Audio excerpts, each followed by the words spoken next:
Job లేక ఇబ్బంది పడుతున్నారా? అయితే మెడికల్ కోడింగ్ మీకు మంచి ఆప్షన్. వెంటనే కాల్ చేసి కోర్సులో జాయిన్ అవ్వండి.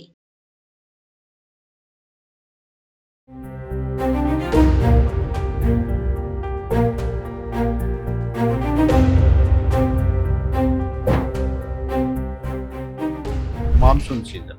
ఈ మాన్సూన్ సీజన్‌లో ఈ విండ్స్ మనకి భూమధ్య రేఖని దాటిన తర్వాత భూగమనం వల్ల ఇవి నైరుతి దిక్కుకి వంగి మనకి భారతదేశంలోకి ప్రవేశిస్తాయి. అందుకని వీటిని నైరుతి ఋతుపవనాలు అంటాం. నమస్తే, welcome back to Suman TV.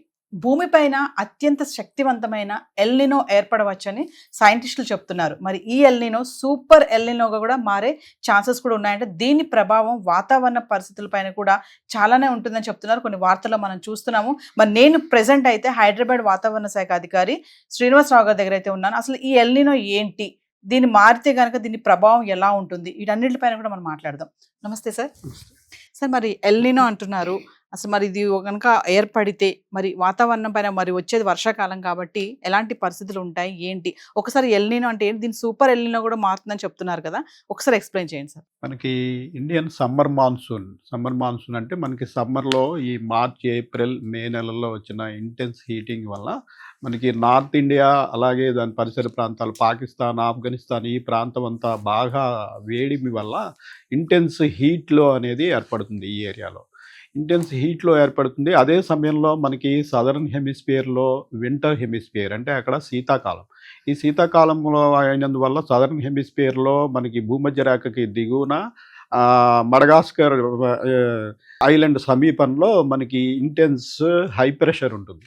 ఆ హై ప్రెషర్ నుంచి మనకి విండ్స్ భూమధ్య రేఖని దాటుకుని ఈ లో ప్రెషర్ వైపు ప్రయాణించడం ప్రారంభిస్తాయి. జూన్ నెల నుంచి జూన్, జూలై, ఆగస్టు, సెప్టెంబర్ నెలలో మనకి మాన్సూన్ సీజన్. ఈ మాన్సూన్ సీజన్లో ఈ విండ్స్ మనకి భూమధ్య రేఖని దాటిన తర్వాత భూగమనం వల్ల ఇవి నైరుతి దిక్కుకి వంగి మనకి భారతదేశంలోకి ప్రవేశిస్తాయి. అందుకని వీటిని నైరుతి ఋతుపవనాలు అంటాం. ఈ నైరుతి ఋతుపవనాలు ప్రధానంగా 2 గ్లోబల్ ఫ్యాక్టర్స్ వల్ల ఎఫెక్ట్ అవుతుంటాయి. ఒకటి ఎల్నినో సదర్న్ ఆసిలేషన్ అని అంటాము, మరొకటి ఇండియన్ ఓషన్ డైపోల్. ఈ 2 కూడా మనకి ఇండియన్ మాన్సూన్ని ప్రభావితం చేసే ముఖ్యమైన అంశాలు. అయితే ఎల్నినో అంటే ఏమిటంటే ఇది మనకి భూమధ్య రేఖకి దిగువన పోయిన తర్వాత పసిఫిక్ మహాసముద్రంలోని టెంపరేచర్లు మనకి ఈ మాన్సూన్ ఫ్లో మీద చాలా ఎఫెక్ట్ చూపిస్తాయి. భూమధ్య రేఖకి దిగువన 5 degrees సౌత్, 5 degrees నార్త్ మధ్యలో ఉన్న పసిఫిక్ జలాల యొక్క టెంపరేచరు ఈవెన్ 0.5 దాటి పెరిగినా సరే, 0.5 degrees దాటి పెరిగినా సరే అది ఎల్నినో కండిషన్ కింద భావిస్తుంది. దీనివల్ల ఏమవుతుందంటే మనకి ఇండియన్ మాన్సూన్ ఈ సౌత్ వెస్టర్లీ మాన్సూన్ విండ్ ఫ్లోలో తేడాలు రావడము, అలాగే మాన్సూన్స్ డిలే కావడము, ఎర్రేటిక్ రెయిన్ఫాల్ ఉండడము, ఇట్లాంటి పరిణామాలు సంభవిస్తాయి. అది మరి 2 degrees 3 degrees వరకు కూడా ఆ పసిఫిక్ జలాలు ఆ ప్రాంతంలో వేడెక్కినట్టయితే దాన్ని సూపర్ ఎల్నినో, తీవ్రమైన ఎల్నినోగా భావిస్తాము. ఆ సమయంలో మనకి ఇంచుమించుగా డ్రాట్ కండిషన్స్ కూడా వచ్చే అవకాశం ఉంటుంది. అయితే ఈ ఎల్నినో తర్వాత మనకి పసిఫిక్ మహాసముద్రాన్ని దాటి హిందూ మహాసముద్రం గుండా ఈ పవనాలు వస్తుంటాయి.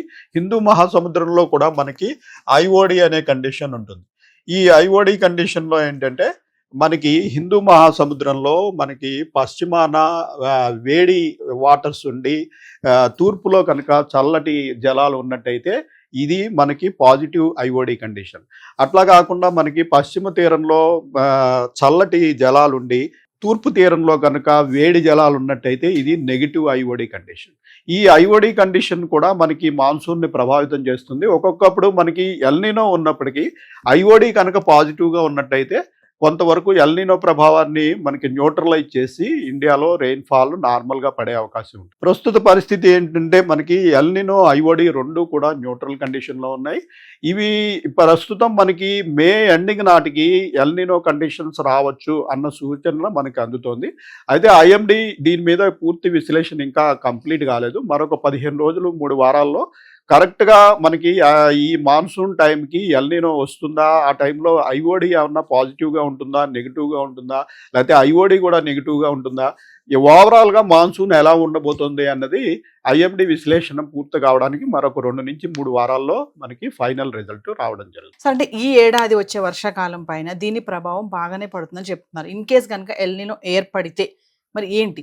ఎల్నినో ఏర్పడినట్టయితే జనరల్గా మనకి మాన్సూన్ ఫ్లో తగ్గడం అంటూ ఉంటుంది, అట్లాగే డిలే కావడము, ఎర్రేటిక్ మాన్సూన్స్ ఉంటాయి. అయితే ఈ ఎల్నినో తర్వాత మరొక ఫ్యాక్టర్ మనం చెప్పుకున్నాం కదా, ఐఓడి ఇండియన్ ఓషన్ డైపోల్. ఒకవేళ ఇండియన్ ఓషన్ డైపోల్ కనుక పాజిటివ్గా ఉన్నట్టయితే కొంతవరకు ఎల్నినో ప్రభావాన్ని న్యూట్రలైజ్ చేస్తుంది. అయితే ప్రస్తుతం రెండు న్యూట్రల్ కండిషన్లో ఉన్నాయి కాబట్టి మనకి ఒక 2-3 వారాల్లో కరెక్ట్గా ఒకవేళ ఎల్నినో వచ్చినా ఐఓడి ఏమన్నా ఆదుకుంటుందా లేదా అన్న సంగతి మనకి ఇంకొక 2-3 వారాల్లో మనకి ఫైనల్ నివేదిక రావడం జరుగుతుంది. సో ఏది ఏమైనా వ్యూవర్స్, ఒకవేళ గనక ఎల్నినో గనక ఏర్పడితే మరి ఈ ఏడాది వర్షాకాలం పైన చాలా ప్రభావం పడుతుంది అనేది చెప్తున్నారు. Thank you sir. So viewers, మరి ఏది ఏమైనా మే నెల రాకముందే ఎండలు విపరీతంగా ఉన్నాయి. మరి హైదరాబాద్ వాసులను అయితే మండిస్తున్నాయని చెప్పుకోవాలి. మరి వాతావరణ శాఖ అధికారులు చెప్పినట్టుగా మధ్యాహ్నం 12 గంటల నుంచి 3 గంటల మధ్యలో మాత్రం నేరుగా ఎండ వైపు మాత్రం రాకండి. కొంచెం నీడ పట్టున ఉండాలి, అంటే బయటకు వెళ్ళాలి. అత్యవసర పరిస్థితిలో మరి ఉద్యోగాల రీత్యా బయటకు వెళ్లే వాళ్ళు కూడా కాసేపు నీడ పట్టుకొచ్చి మళ్ళీ వెళ్ళండి అని కూడా చెప్తున్నారు. ఇంకా తగినంత నీరు తీసుకోవాలని చెప్తున్నారు. బాడీ డీహైడ్రేట్ అవ్వకుండా కూడా చూసుకోవాలని కూడా చెప్తున్నారు. మరి వేసుకునే డ్రెస్సెస్ కూడా లైట్ కలర్స్ లో ఉన్నటువంటి డ్రెస్సెస్ కూడా వేసుకోండి అని కూడా చెప్తున్నారు. మే నెలలో ఇంకా ఎండలు ఎలా ఉంటాయో మనం వేచి చూడాల్సిన పరిస్థితి కనిపిస్తుంది. మరి ఇప్పుడైతే 40 డిగ్రీల వరకు ఉష్ణోగ్రత కనబడుతుంది. ఇక మరి ఏది ఏమైనా హైదరాబాద్ వాసులు, మరి ఉద్యోగాలు చేసే వాళ్ళు, 2 వీలర్స్ పైన వెళ్లే వాళ్ళు, కార్లో వెళ్లే వాళ్ళ సంగతి పక్కన పెడితే 2 వీలర్ పైన వెళ్లే వాళ్ళు చాలా జాగ్రత్తలు తీసుకోవాలి. ఎప్పుడు కూడా ఒక వాటర్ బాటిల్ కూడా మెయింటైన్ చేయండి.